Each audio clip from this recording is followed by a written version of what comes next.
Here's a riddle or question that's filled with common sense. How do you tell a school to step up to the plate when dealing with bullying? The answer to the riddle slash question is you create policies, you make zero tolerance policies, and you also go to Congress and tell them that schools need to do better. That's exactly what happened just 4 days ago when New York legislators are going to decide on a bullying bill that would require all schools to report the bullying. But would it be enough for all schools in New York? But keep in mind, we've been dealing with this issue for 6 years, which is why I created the Stop Bullying Speak Up group on Facebook. So the question is, will the law help out schools, train schools how to deal with this? Here's Elise Klein.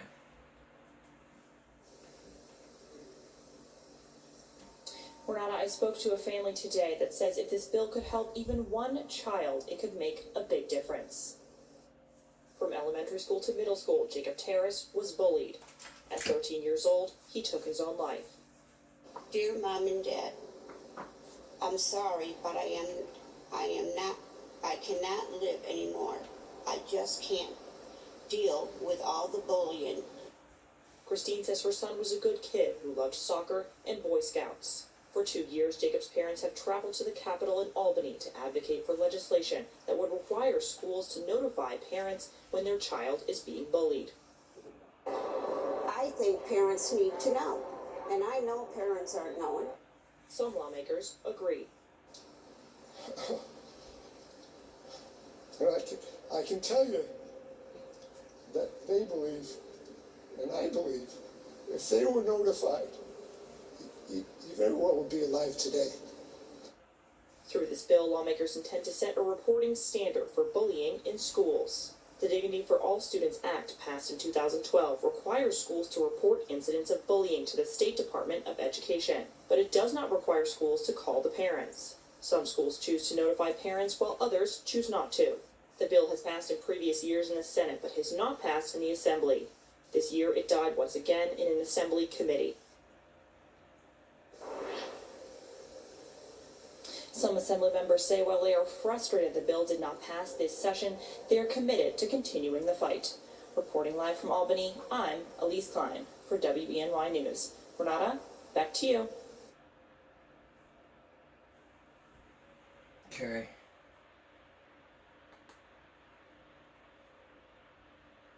Common sense alert.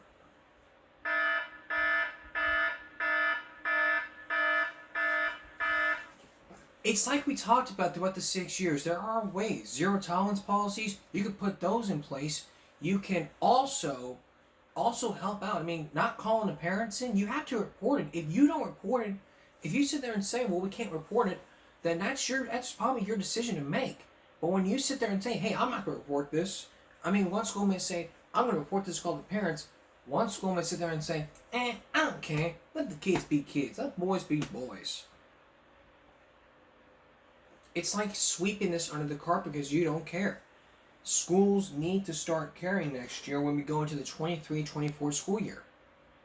I mean 2023-2024 school year. I'm thinking back to like the 24, 44,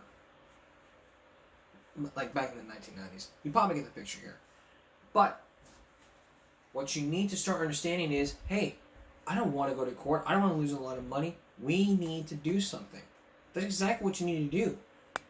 If you haven't been sitting there saying, if you haven't sitting there and said, well, we can't help you, like, think about this. We showed you a 2020 month during the season. We showed you a 2020 report about 2-3 kids who are being bullied, and the same situation ever has some parents saying the same thing that the principal said. We can't guarantee your daughter's safety, so we can arrest you at home.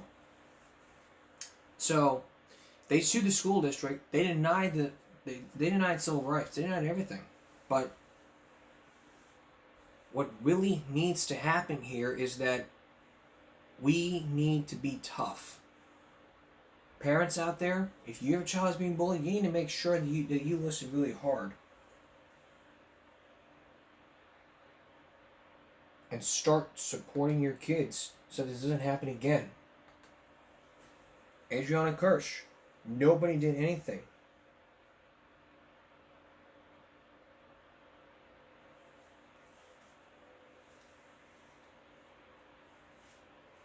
And even one state is probably doing the same thing in Indiana. But we'll check that out in just a few minutes. But the puzzling thing ever is when, think about this, if you're being bullied, what you need to start doing here, I mean, you may teach your kids how to fight, stand up, but oh wow, you're probably going to be sitting up here going all, you're probably going to sit up here and say to yourself, well, what are we supposed to do? How am I supposed to teach my child to stand up for himself? I mean, half the time, you parents have to teach your kids to fight. It's like, what are you supposed to do?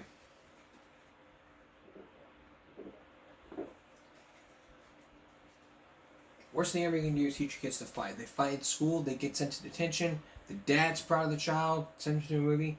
Think about the episode of King of the Hill where he starts learning how to defend himself. He goes to YMCA, but the YMCA is full, so therefore, what he decides to do, take matters in his own hands by going to the YMCA and learning how to kick people in the balls. That's just, I don't even know how to say it, but you probably get the picture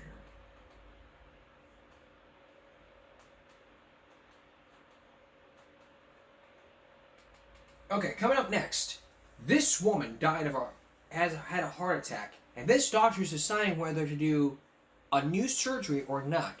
What would he do? What would you do? What would you do if you're in a situation? Mike Taibbi with a moment of decision. Stay with us. Can you ever imagine having a solution for your child's education? You ever heard of the thing called adaptable classrooms? As you're about to see in this next story, it could really help your child's future in a new building. That's exactly what happened in. It's like what's been happening in Greater Portland ISD, as they're spending a lot of money, over $50 million in taxpayer money.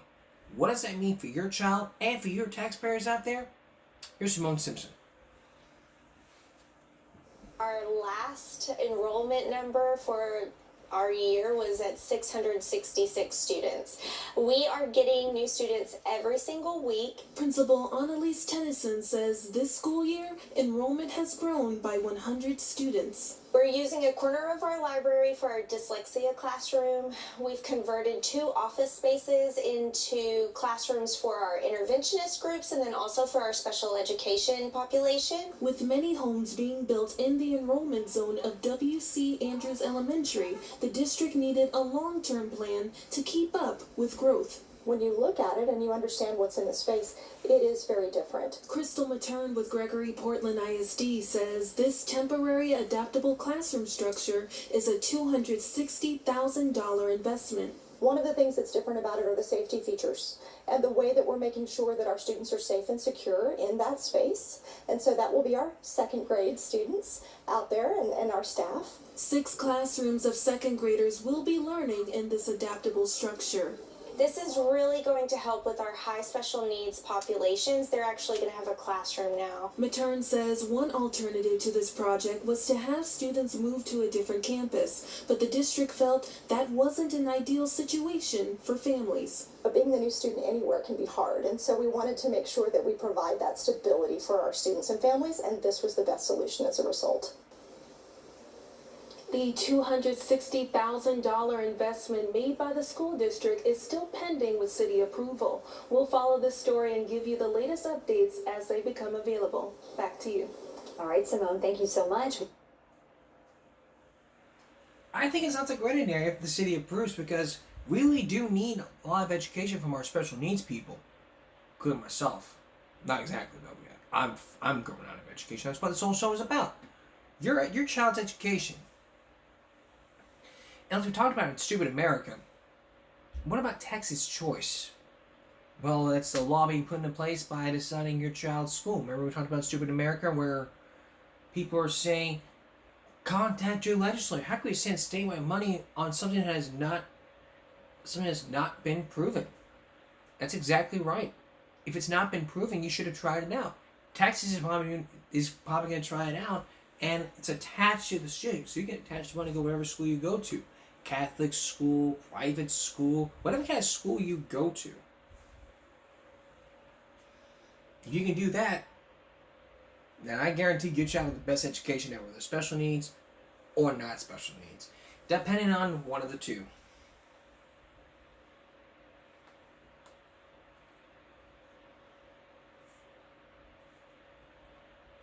I said weeks ago I was going to tell you about some dress code violations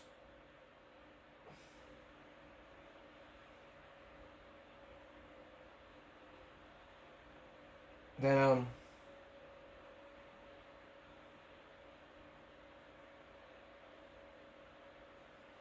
about people who violate dress codes, meaning the students who take to social media about violating dress code. Well, if you search YouTube, which I'm about to do right now, you would find people, or even a skit about people who violate the school's dress code.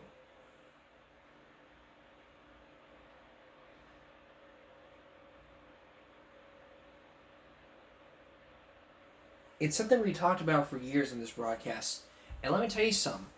Throughout the years, I told you about all this. Your education matters. That's what matters. So the bottom line here for next year is you gotta wear something appropriate. Look at the student handbook and decide what to wear. If it doesn't match to what the handbook's talking about, don't get it. Save it for another time.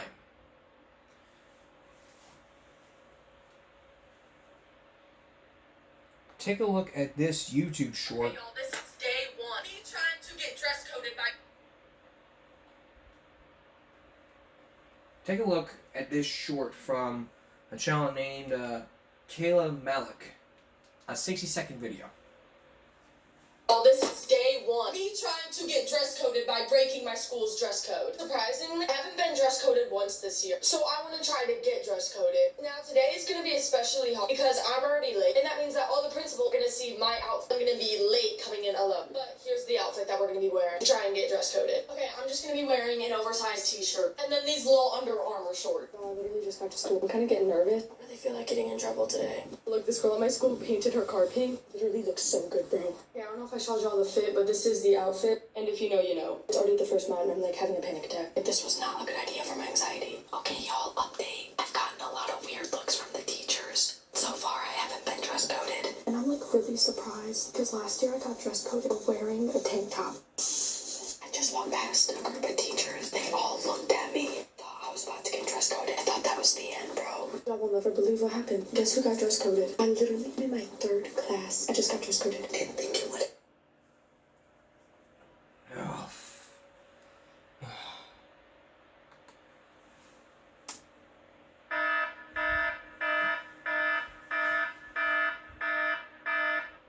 Check my forehead.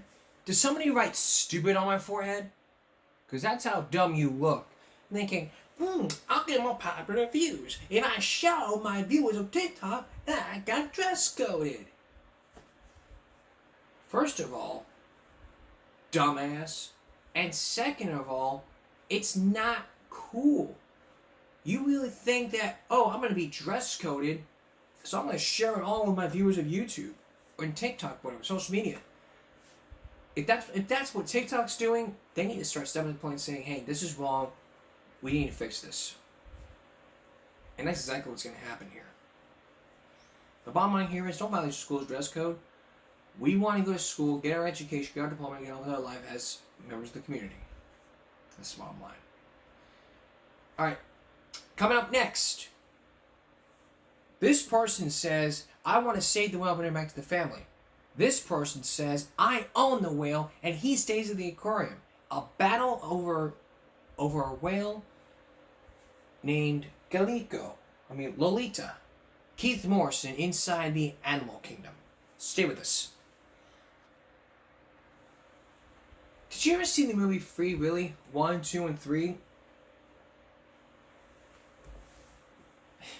It's a great movie. You ever see whales outside the ocean? It's beautiful. Learn about nature. Even taking your kids to a sea aquarium, like Texas State Aquarium in Corpus Christi, to learn all about dolphins or even whales. You got to go to SeaWorld for that crap. But there's a battle years ago. There was a battle over whether one whale should be kept in the sea or a sea aquarium. Here's Keith Morrison with our Animal Kingdom. In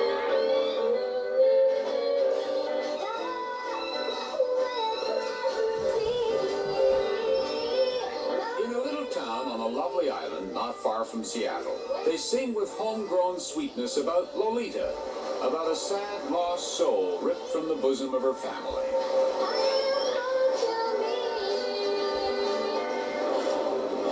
Lolita is a killer whale, an orca. This is where she was born, the San Juan Islands. And this is where she met her fate. August 7th, 1970, a place called Penn Cove. There was a worldwide market for tradable aquarium whales and no federal law to protect them. This was the result. These whales have been chased by high-speed boats and bombed and surrounded with huge corral-like nets which were drawn ever tighter until the terrified whales, thrashing helplessly, were taken. In the pandemonium, 5 whales drowned. 7 were captured. One of them was Lolita. She was 6 years old.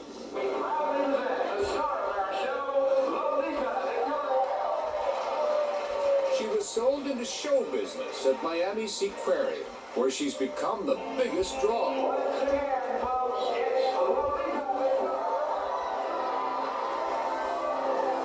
Lolita is a star with her own happy show where the tourists bring the kids to teach them the wonders of nature. And here she's been, for more than a generation, the queen of the sea, in a place the environmentalists say is little more than an overgrown swimming pool, doing circus acts for food. I want to basically retire her from show business, bring her to a place where she'll be taken care of, and facilitate, if she wants, her return to her family. See what? Yeah, that's J20 and her calf. Ken Balcom has been skimming around Puget Sound for more than 2 decades, keeping track of Lolita's family, mother, brothers, sisters, aunts, uncles, cousins, and the rest of the 100 or so whales that live here. He talks about them as if they were improved humans, fiercely intelligent with long memories and highly developed speech patterns, and so loyal, children stay with their mothers for life. Balcom is a biologist, but he seems more like an orcan uncle who came to visit and never left, founding the Center for Whale Research in 1976. Now he is devoting all his energy to freeing Lolita from a life of showbiz. I think it's a waste of her talents, yes. You know, when you use the phrase show business, you really don't like that, do you? But does it offend you? Well, what's offended me over the years is the rate of consumption of whales in captivity. They just die young. She's not going to die, though, is she? In captivity. I mean, captivity won't kill Lolita. Captivity will kill Lolita if that's where she stays. She'll die there sooner than she'll die out here, I'll bet on it. But we spoke to other scientists who weren't so sure they would take that bet. Other scientists who disputed Balcom's notion that Lolita would be better off returned to the wild after so many years in the care of man. But Balcom's bet on longevity is probably safe. In the wild, female orcas live 50 and sometimes 80 years. In captivity, they rarely reach 30, and at 32, Lolita has beaten the odds. What's more, Balcom says Lolita's tank is too small. The length of that pool, its maximum length, is only 3 times her body length. Whereas out here, she'll swim 75 miles a day. It's like putting you in the bathroom for the rest of your life. You could survive, but you might not want to. The tank, in fact, is the smallest whale pool in the country, though it does meet minimum federal requirements. And while most experts agree killer whales should have killer whale companions, Lolita has only small dolphins for company. All this, Balcom says, should prove his case to take Lolita back to nature, but it hasn't. To consider her for release is unethical, irresponsible, and inhumane. Dr. Greg Bossert, a pathologist at the University of Miami Medical School, is the consulting veterinarian to Seaquarium, where Lolita lives.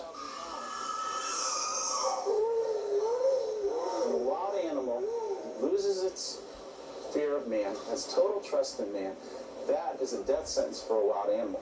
No one has ever proven to me that type of conditioning can be reversed. There's her belly button. Yeah, she's got an Audi. And maybe worse, Bossert says Lolita could be a health threat to her own wild family, that she could spread germs picked up in captivity. Not that he's opposed to releasing animals, he says, but after all those years in her little pool, it's just too late for Lolita.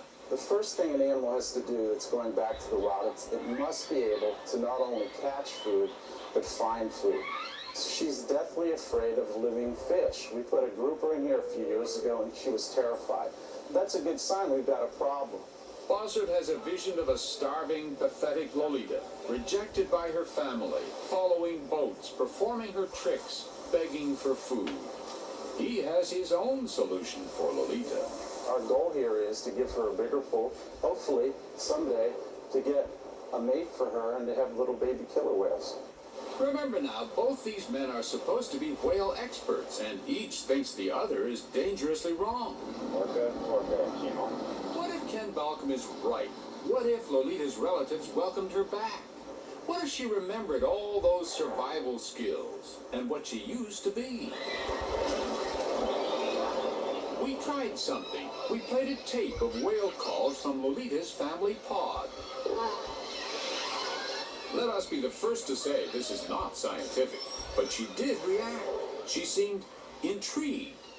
See the way she holds her head straight up out of the water? Her ears are located on her neck about 6 inches down from her eyes. She came closer. Is she curious about sounds that are different, or are they familiar? Are we watching Lolita remember her past? It's questions like these Ken Balcom wants to explore, if he can bring Lolita out of captivity. We're going to be able to look into the memory and mind of a whale like we never had an opportunity before. Balcom says he's not going to dump Lolita cold turkey into the sea. He says training for release is a long, slow process, but if it's successful, it would give science its first good look at the underwater world of orcas. Because she is so tuned to people right now, we have an opportunity to actually continue the training in a scientific vein, where she will carry instruments for us, bring them back, allow us to medically sample her at intervals, not only for her health, but for information about what's going on in that 95% underwater. Right here in the middle of Penn Cove is where Ken Balcom is planning a welcome home for Lolita. She was captured about a quarter of a mile away, 25 years ago. And behind me, some divers are marking out a place for a floatable, towable sea pen. That's where they put Lolita, where she'd become reacquainted with the place where she was born. And there's one more thing. Of all those whales captured in 1970, Lolita is the only one still alive. The last possible chance for Balcom's experiments. In fact, he probably wouldn't have had any chance if it hadn't been... Come on, Willie, you only have to do it once, just once, boy. For Willie. After the movie Free Willy was released, legions of fans tried very hard to get Willie out of his overheated pool where he lived in Mexico City. And they succeeded. At a cost of more than $9 million, much of it donated by the movie's producers, Willie was taken out of there and brought here to the Oregon Coast Aquarium. But will Willie ever return to his native waters near Iceland? Dateline called half a dozen recognized marine mammal experts, and everyone thought it unlikely.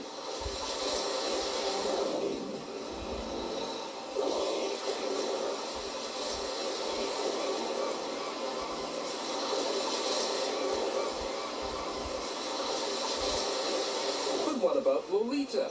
From around the continent, the answer came back the same. No. Is this simply a Ken Balcom fantasy? He's offered to buy Lolita, says he can raise $2 million to do it. But Lolita's owner, Arthur Hertz, says his whale's not for sale. He refused to talk to Dateline on camera about Balcom's proposal, but sent this letter saying, in part, a matter as serious as this one should be a legitimate scientific issue, and not the domain of politicians, movie stars, and scientific pretenders. Pretenders? I just want to point out that all this is possible. And it's obvious that they don't want to play because they think that the release part of it is going to lose them money. Yeah, but do you actually care about the whale's personality, the whale's happiness? Oh, yeah. Oh, absolutely. If I thought that Lolita was going to die out here and she wouldn't back there, I wouldn't touch it. I'd say leave her where she is. Wouldn't it make you feel great if you saw her with that pod of whales out in the Pacific Northwest whipping through the wave? It would make me feel great, but it would make me feel worse if the experiment failed. And so, as grown men argue over science and children sing from their hearts, Lolita stays right where she is.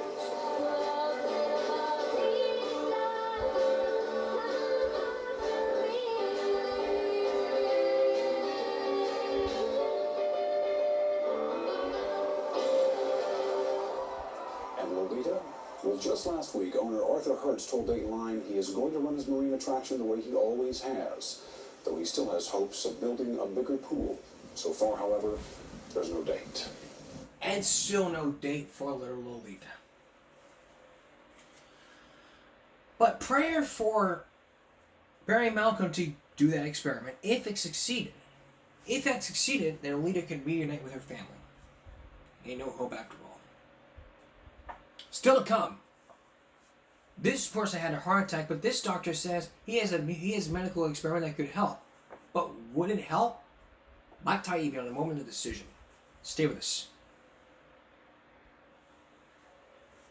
Now, a moment of decision. A doctor has to decide whether to give his patient a medical procedure that could help her heart attack. She was rushed to the ER after a heart attack. But rules are designed to protect patients. So the question would be, what would he do? And what would you do if you were in that situation? I'm posting a poll right now on the community page on the channel.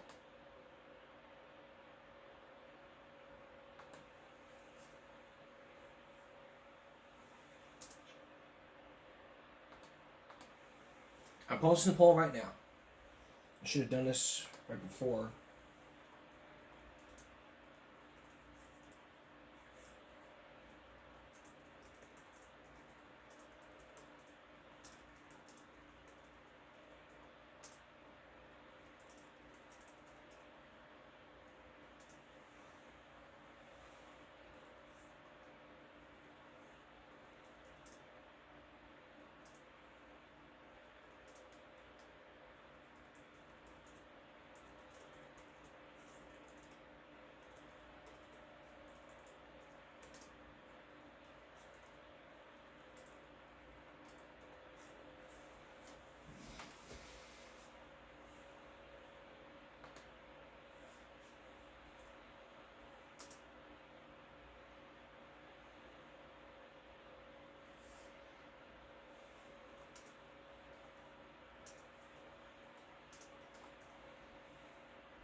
Alright. Now the question. What would you do if you were in the hospital and doctor offered you a procedure for your heart attack? And the rules says you can't do that. Would you obey the rules, or would you defy the rules and risk doing it? Here's Mike Taibbi. I was in my office and she said that Barbara had been rushed to the hospital. Bill Galvin hung up the phone that June morning and in minutes was racing to the nearest hospital, hoping against hope that Barbara, his wife of some 40 years, would be all right. They'd raised 2 children and moved full-time to a waterfront home in Harwich on Cape Cod, Massachusetts. Barbara was happily planning her daughter's wedding. And then, out of the blue, the phone call. And I arrived at the hospital. At that point, the doctor came almost not running, but a very fast pace up the hall. So Mr. Galvin, your wife has had a heart attack. She's gone into cardiac arrest. And my first response response to him was, I want a flight made to Boston now. He said, she won't make it to the helicopter pad. I said, then you better do what you can. She was not recognizable. She was all blown up. Her head was like a giant blue beach ball. I took one look at that and I said, You lost her. yeah, well, he said to me, you know, private family, and we're going to try to save her. And at that point, I was not giving orders to anybody. I was begging, get it fixed. 10 months later, Bill is still shaken by the remembered images from that morning. His wife looking like death. His daughter racing in from Boston, her world, like his, spinning in mute terror.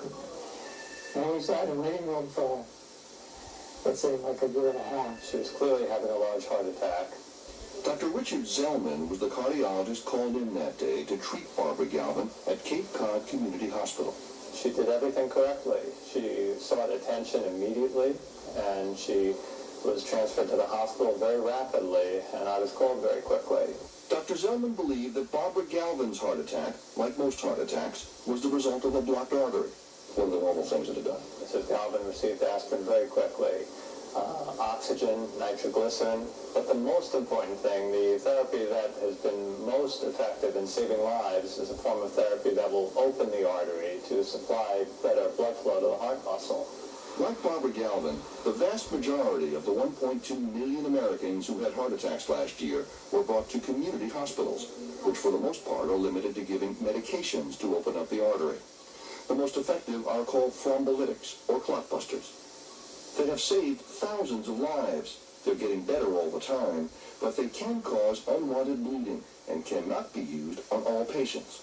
Probably only about 40 or 50% of patients are candidates for the clotbuster medications.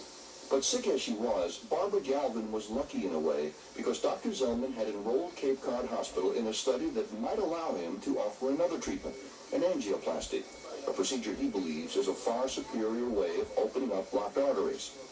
In an angioplasty, doctors insert a thin tube, a catheter, in the groin, then thread the tube into the very artery the surgeon can see is obstructed. A small balloon on the tip of the catheter is then inflated to force open the artery. In most cases, blood flow to the heart is quickly restored. Though most angioplasties are performed on an elective basis to prevent heart attacks, more and more cardiologists find the procedure so effective it has become their primary treatment for patients actually suffering heart attacks. Do you recall what they said they were going to do with her when they took her downstairs? At that point, no, I didn't. They told me what they were doing. I just assumed it was a standard treatment. But the problem is, the standard treatment for heart attack patients is not the same at all hospitals. State health department regulations in some states, including Massachusetts, prohibit community hospitals from performing angioplasties, even in an emergency, because they don't have full cardiac surgical units in case something goes wrong. What is allowed? Clotbusters and evacuation, if necessary, to a full surgery hospital. In Barbara Galvin's case, that would have been transporting her from Cape Cod to one of the great teaching hospitals in Boston. I wish I was the one to determine what the care was that she was going to receive, but in actuality, I'm not. Dr. Zellman had spent years performing elective angioplasties in those Boston teaching hospitals and was passionate about the procedure, especially after losing 2 patients at Cape Cod whom he believed would have been saved by angioplasty. That's why he enrolled his hospital in a randomized study aimed at determining whether angioplasty or clotbusters are most effective in the long run in all hospital settings, including those without surgical backup. In effect, a computer would flip a coin, choosing one therapy or the other. The only way Mrs. Galvin could receive an angioplasty in this hospital would be as part of participation in this study, and under that circumstance, there was a 50% chance that she might receive it. But for Barbara, the computer chose clotbusters. But when the computer said no to what you were convinced and remained convinced was the best way to treat someone in her condition, you had no choice at that point but to begin the therapy that was assigned. It happened very promptly. She was administered what we call front-loaded thrombolytic therapy, or clot-busting medications. An hour passed, but the clotbusters didn't work. Barbara continued to deteriorate. Immediately on arriving in the cardiac care unit, she had the first of 2 cardiac arrests. She was resuscitated. It was a prolonged resuscitative effort. For shocks to reinitiate a normal heart rhythm. But Barbara's heart stopped again. Again, we resuscitated her more promptly that time to the normal rhythm. What do you, as the cardiac surgeon, the attending surgeon, do at that point when you realize she's not getting better according to all the signs that you can monitor? Well, you know, that's a scary point in time for all of us. I've seen patients die under this same circumstance. You know, I've seen them die several times. And the last thing I wanted to see was that happen to another patient again, particularly when we have all the measures right at our fingertips here that could have been life-saving. But the rules of the study said that if Barbara required further treatment, she was to be transferred to a hospital with full cardiac surgery. That meant Boston, hours away. She would not have survived leaving the hospital. What did you do? Well, there was no way that I was going to not do everything I could do personally, but it's an entire system that I work with here. It's a very dedicated system of nurses, physicians, and administrators, and I can't take risks for everybody. Okay. Dr. Zellman was absolutely certain angioplasty was the only way to save Barbara Galvin's life. But he was afraid that if he simply ignored state regulations and Barbara's outcome was bad, he could be disciplined or sued. He might also jeopardize the integrity of the study, or worse, cause his hospital to be booted from the study that at least allowed angioplasty half the time. With Barbara's time running out, Dr. Zellman placed calls to a state health department contact and to the doctor in charge of the randomized study, and reached neither man. He called colleagues at Brigham and Women's Hospital in Boston, where he trained. He told him, do it. And then I decided I would call a person who I knew wouldn't be the most supportive person, because I wanted to make sure that I wouldn't be criticized for not having contacted people who felt both ways. Ultimately, her statement to me was, listen, I'm not there, you're there, you have to decide. And the clock is ticking. And the clock was ticking. Until that morning, Barbara Galvin was an active wife and mother, a Patriots football fan, a music lover, and a gardener. Now she was in a coma, her blood pressure 45/0, full cardiogenic shock, near death. Dr. Zellman was troubled to his core. Had he waited too long? Should he have performed an angioplasty despite the state regulations as soon as his instincts and experience told him it was his patient's only chance at surviving? Did the phone calls he made to minimize his risks increase Barbara's risks?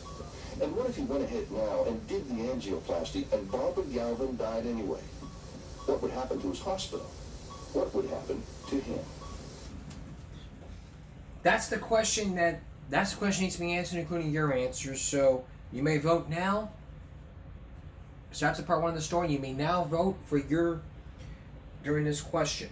What would you do if you're in the hospital and the doctor offered you the procedure for your heart attack? And the rules said the doctor can't do that. What would you do? Would the doctor obey the rules or defy the rules? You may now vote on the community, on the channel. Just go to youtube.com @theamericanplayer1997/community to vote for to decide your answer to this poll.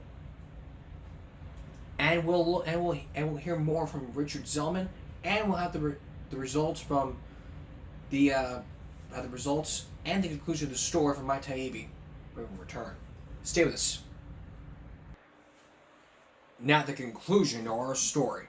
Barbara Galvin has just had a heart attack and is now being rushed into a hospital. But a new procedure Dr. Zellman is offering could help out her heart attack and make the blood flow through the heart. But state regulations say they can't do that. But what would Dr. Zellman do?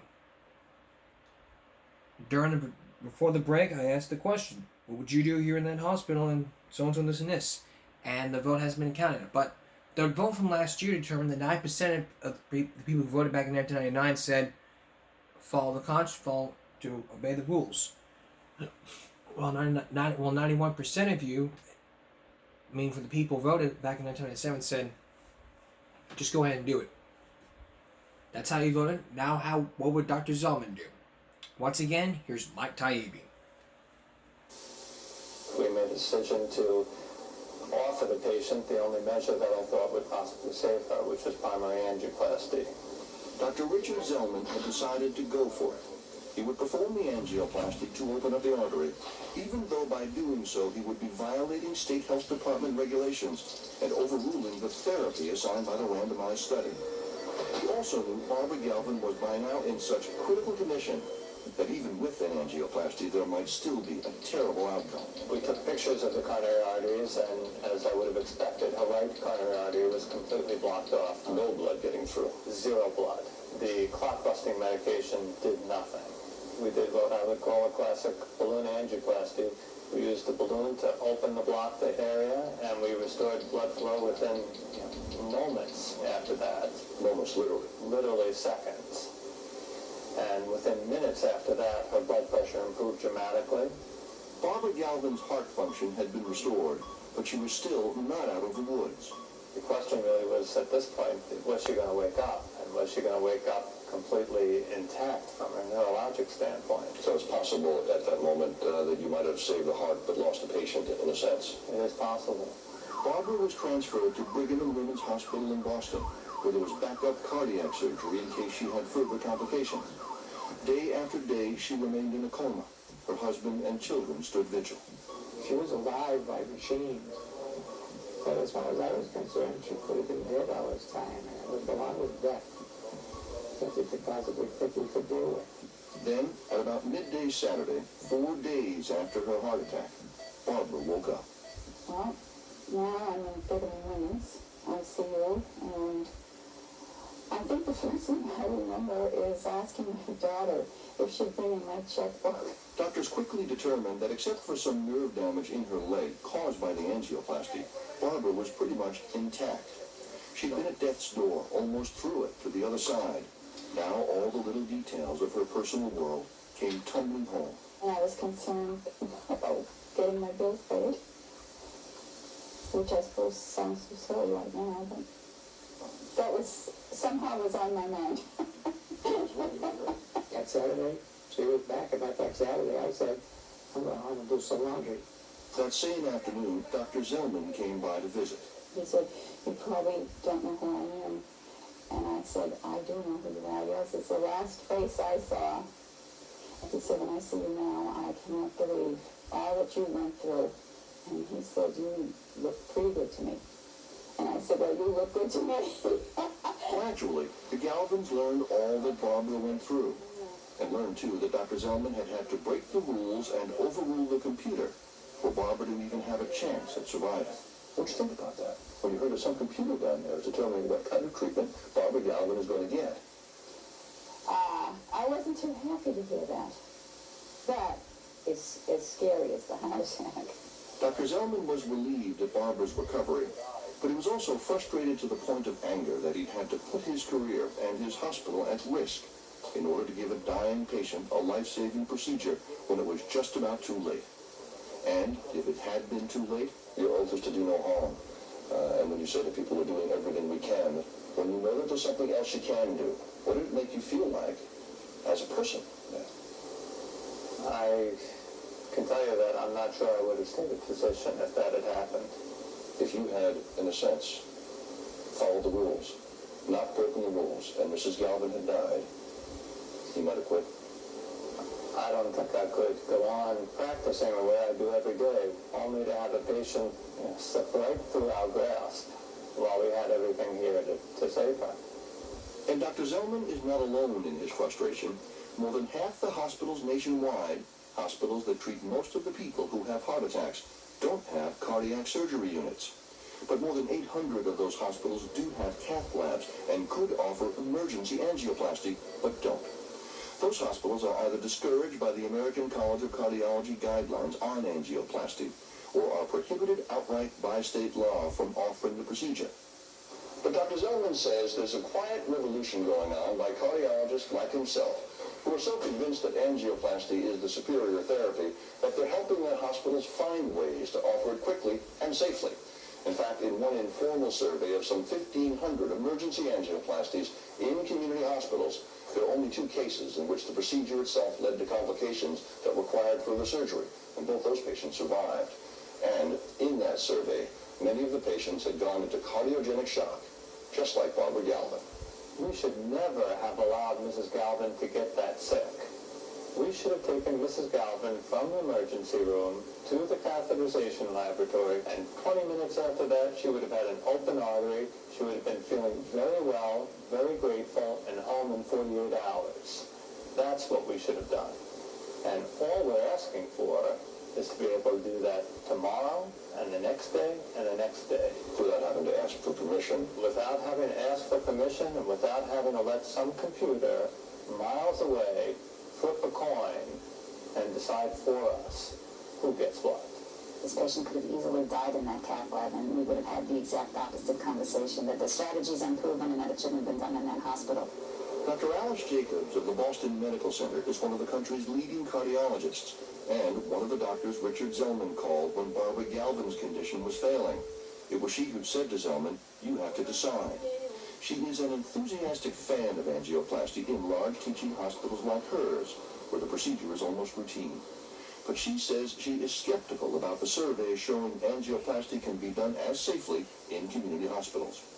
They're just collections of anecdotes, she says, of those surveys, not randomized, peer-reviewed scientific studies. This is not a belief. This is not about religion. This is about science, and we don't have the evidence to change public policy. How do we ethically deny that procedure to people in the setting of a small hospital, a community hospital, where we can do that procedure?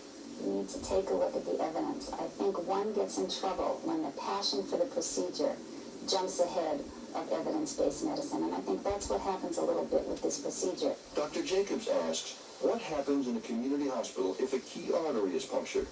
Will the staff know what to do when a patient has a new blockage or another heart attack, hours or days after the angioplasty? It's no accident, Dr. Jacobs says, that the American College of Cardiology suggests angioplasty be restricted to hospitals performing at least 200 yearly, a number far higher than any community hospital could reach, but a number supported by several studies. There's a definite relationship that the higher the volume of procedures performed at the hospital and the higher the volume of procedures performed by an individual operator, the lower the complication rate, the better the outcome for patients. This is a technical skill. The more you do, the better you are. We asked the American Heart Association and the American College of Cardiology for examples, even anecdotes, of botched angioplasties at low-volume hospitals. We were told by both groups that they don't maintain such records. Dr. Jacobs couldn't give us any examples either, and even said she believes in time it will be proven that angioplasty is the best therapy for heart attack patients in all settings, given a qualified team of operators. But she is adamant that that time has not arrived yet. This is millions of patients and billions of dollars, and it's a very important public health question, and we need evidence upon which to change policy. More study. More study. More time. More time. Now, Alice Jacobs says, wait a second, let's step back a little bit and not open it up any further until we know more. Hers is a real go-slow approach about this. I don't think Mrs. Galvin would have been very happy if we went slow. And the next Mrs. Galvin that presents to our doors, she will not be very happy. You don't have a full cardiac surgery here. What happens when you have a bad result? You have to compare it to the flip side. The flip side is that these people are critically ill. Without an intervention, they are going to have a problem. And Dr. Zellman suspects there's another factor influencing the medical establishment: money. Each elective angioplasty performed costs at least $10,000, and it's a procedure now dominated by the big teaching hospitals, which do thousands a year. If community hospitals can prove they can do emergency angioplasty safely, at least some will come looking for a piece of the elective market. Dr. Jacobs acknowledges money is a factor, but she maintains her concerns are purely medical. If cardiologists less skilled and experienced than Richard Zellman try and play the hero, she says, it's an invitation to disaster. And she adds that for community hospitals, there are easier and safer options. Thrombolytics are a good alternative. Transferring the patient to another facility may be a good alternative. It really depends where you are. But thrombolytic clotbusters did nothing for Barbara, Dr. Zellman answers, and transferring her would have killed her. It can't be overstated. And the treatment, the therapy, the ability to treat these patients has to be here. It can't be 2.5, 3 hours away. Dr. Jacobs holds her ground. And if you're the husband of a 61-year-old woman in Cape Cod, would you still suggest that because we don't know enough, she ought to be triaged, treated with thrombolytics, and then transferred to Boston? I would. You would? I would. And you would say that to this woman now who managed to survive and to her husband? I think that she's lucky that she managed to survive, and I'm happy for her, but it's unusual that she survived. In the end, Dr. Zellman and his hospital faced no sanctions for sidestepping both state regulations and the randomized study in Barbara Galvin's case. But he wants assurances for the future. I feel that we've proven what we can do here and what can be done elsewhere if people make the appropriate commitment to it. The appropriate commitment, Dr. Zellman says, means trained and experienced staff prepared to respond 24 hours a day in a properly equipped lab. He doesn't believe all or even most community hospitals would or should qualify, but he is certain, he is passionate on the subject, that qualified cardiologists should no longer have to break the rules in order to save a life. The Galvins, of course, agree. I had no idea that there were such regulations, that doctors weren't allowed to do what they felt was the right thing for the patient. His job is to save lives, period. And if he has the ability and the facility to save lives, then let him do it. The Massachusetts Department of Public Health has since ruled that emergency angioplasty can be performed at Cape Cod Hospital because of Dr. Zellman's success with the procedure. But in hundreds of hospitals nationwide, emergency angioplasty is still prohibited. For more information on how you can tell if you're having a heart attack and what to do before you get to the hospital, log on to our website. The address is dateline.msnbc.com. And one of the main reasons to do, biggest tips you do if you ever had that heart attack, call 911 immediately. Take them to the hospital and do some research beforehand on open heart surgery, so that way you know what you're talking about, that way you know what you're dealing with, and try to make sure you ask some questions, that way you'll know. We'll be right back. Viral break. Manager of Wow. It's time for viral break. Now, you ever heard of the restaurant called Buffalo Wild Wings? I love that place. They got good wings, fries, carrot sticks, celery sticks, tater tots. I like tater tots. Well, 8 years ago, this employee was fired for telling customers that they pick up wings off the floor and put them in the fryer. When I watched this, I'm like, oh no, you cannot do that. Why can't you do that? That's a health code violation. Take a look.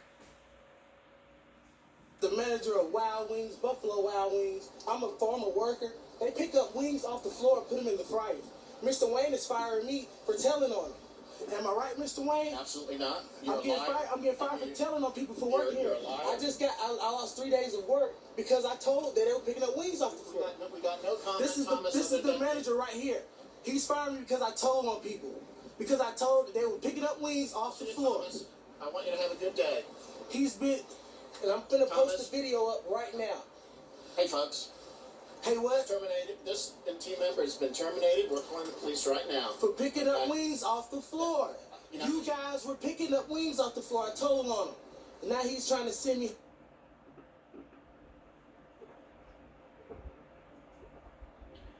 And now he was fired for snitching. Look, I am all for stinking. I'm all for telling on people for what they did, but imagine if somebody were to tell you that you're being terminated for insubordination and then getting abusive. Yeah, we have time for that one. But before we do that, after that clip was aired, it got millions of views. And a lot of people were sitting there saying like blah blah blah, so and so, this and this. We haven't time to read the comments, but here's the final one. This was about years ago. A Walmart Pro manager termination. The employee claimed that the manager harassed him. So who was at the wrong here? Take a look. You're terminated. Why? Insubordination. Because I was out there 2.5 hours doing somebody else's job, sir? No, because I'm trying to look for you for 2.5 hours. No, sir. I was out here right outside, and I saw you kicking out customers at 7:40.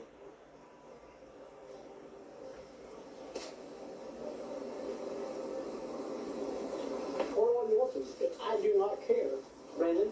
You are terminated for insubordination. What did I do? I have been looking for you. Don't tell me what You can look at the camera, sir. I don't care. I've been up there looking for you. Put the camera away. No. I said put the camera away now and give me your vest. Get off of me. Give me the vest and the badge. Get away from Give me me. the vest and the badge now. Don't touch me again. Give me the vest and the badge. I'm asking you for the vest and the badge. Because you're trying to do it. Why? I just told you it's subordination. There's no insubordination. Yeah. You're the one that's going to end up getting fired or written up for your job for what you're doing. You can go on your cameras and look for the last 2.5 hours I'm what not I was arguing. doing. I have to close the store and I am not arguing with you. That's Put fine. the camera down. That is against Walmart policy No, it's not. to record somebody. Your cannot command. record somebody. Mark said we can. If we had to, we see something's wrong, we're allowed to record. Sir. While we're having this conversation. That's what an open door is about. I have Sergio here as my witness. That's and okay. I don't care about that. You're on the third coaching. You don't care. You don't care what. With you. So now you're threatening my job with my third coaching. You're badging your vest. You're terminated. Why? There's no argument. There's no point in what you're saying right now. You don't do nothing I ask you to do. I do everything you asked me to do. I was out there for 2.5 hours doing everything because y'all don't hire enough. in the vest. Okay, I'll mark down there that you didn't turn it in. That's fine, but you're terminated. Bye. Leave the store. Security, can you come into the back office back here by the Bye, Johnny. lounge, please? Bye, Johnny. Come on, sir. Bye, Johnny. That's for you. He fired you too? Is he fired too? Go. Is he fired too or what? Because he was out there with me. What about Brendan? What about He was out there with me. What about Brendan? Don't you need to worry about it. He was out there with me, sir. Stop stepping on my feet. Hey, if somebody yelled me clock, I already clocked out. Oh, you did? Yeah, you're from there. Thank you. Go. Ain't gonna be better good, dude. 3 coachings and insubordinations, ain't gonna be better good. Okay. So, whatever. I hope those tapes don't disappear from the last hours. Yeah, okay. Great working with you. Okay, common sense alert. Common sense alert. Beep, beep, beep, beep, beep, beep, beep, beep. As a former Walmart employee, I can say that this crap happens all the time. You get a manager on a power trip and it makes them all crappy. It's against Walmart policy to record somebody. I'm pretty sure that once somebody is terminated, they're no longer subject to employment policy. Plus, the manager had no right to put his hands on you. So who's in the wrong here? The manager at the wrong. I hope he got fired because you don't put your hands on an employee. Because that's harassment. One person, this is what happened here 4 years ago. Walmart, being fired from Walmart is probably the best thing that could ever happen to you. I was fired from Walmart and ended up getting a job working at an office for a lot more money. Okay? I was fired from Walmart in 2008. That was because one of the best things that ever happened to me because I had not gotten fired. I never would have found the job I had today making a 6-figure income. Take that, Walmart. And then one more, we're going to wrap it up here. This reminded me of experience in a previous place I worked at a few years ago in an unspecified restaurant. I was opening up in the town where I live. I applied and was hired on the spot.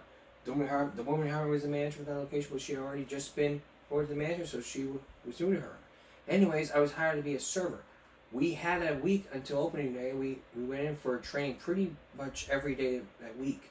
A couple of days, she realized that she had hired too many servers, so she made one of the dishwashers. It was fine with me because I really liked the place and the people. Yeah, this goes on and on and on here. So, the common sense perspective is don't put your hands on an employee. If you're a manager, don't put your hands on an employee here. That's wrong. You're the wrong. Employee's on the right. You should have fired him. La-di-da-da-da. Camera picks it up. La-di-da. That's Give Break for this Sunday going to Monday. We are off Memorial Day, so we're going to see you again for Give Break Tuesday. For everyone here at YouTube, have a great, safe Memorial Day, and a good night.